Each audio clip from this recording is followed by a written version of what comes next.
हर हर महादेव। मैं एक तीज का गाना सुना रही हूँ, आपको अच्छा लगे कमेंट करिएगा और सब्सक्राइब करिएगा, मेरे चैनल को आगे बढ़ाइएगा और बताइएगा कि ये गाना कैसा लगा। हर हर महादेव। पूजिला चरनिया हम तुहार हे गौरा मैया, पूजिला चरनिया हम तुहार हे गौरा मैया, मांगी लाई है बारदान है गौरा मैया, मांगी लाई है बारदान है गौरा मैया, चमकत रहे मैया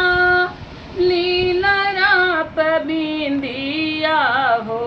चमकत लीला राप बिंदिया हो, सेनुरा भरल रहे मांग हे गौरा मैया, सेंदूरा भरल रहे मांग हे गौरा मैया, मांगिलाई है हो बरदान हे गौरा मैया, रखिया सेंदूरवा के लाज है गंगा मैया, रखिया सेंदूरवा बाद है गौरा मैया, खान का रहे मैया हाथवा में चूड़िया हो, खनकत रहे हमर कंगनवा है गौरा मैया, खनकत रहे मैया हाथवा में चूड़िया हो, खनकत रहे मैया हाथवा में कंगनवा हो, मेहंदी से रचल दूनों हाथ है गौरा मैया,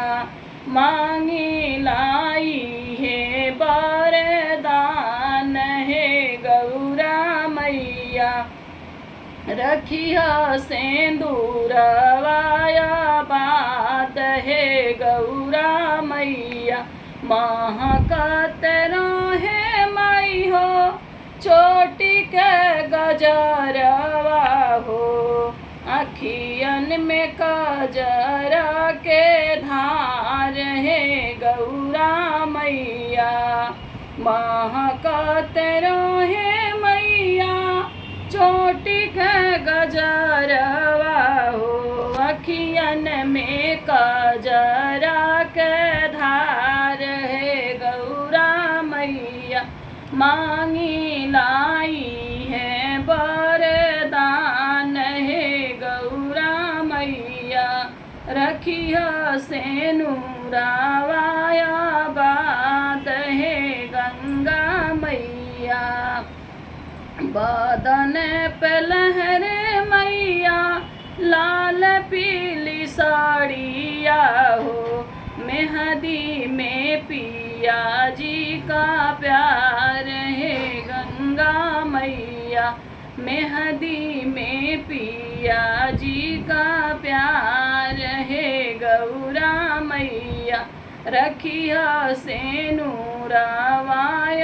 बाद है गौरा मैया, पूजनी चरनिया तुहार है गौरा मैया। हर हर महादेव।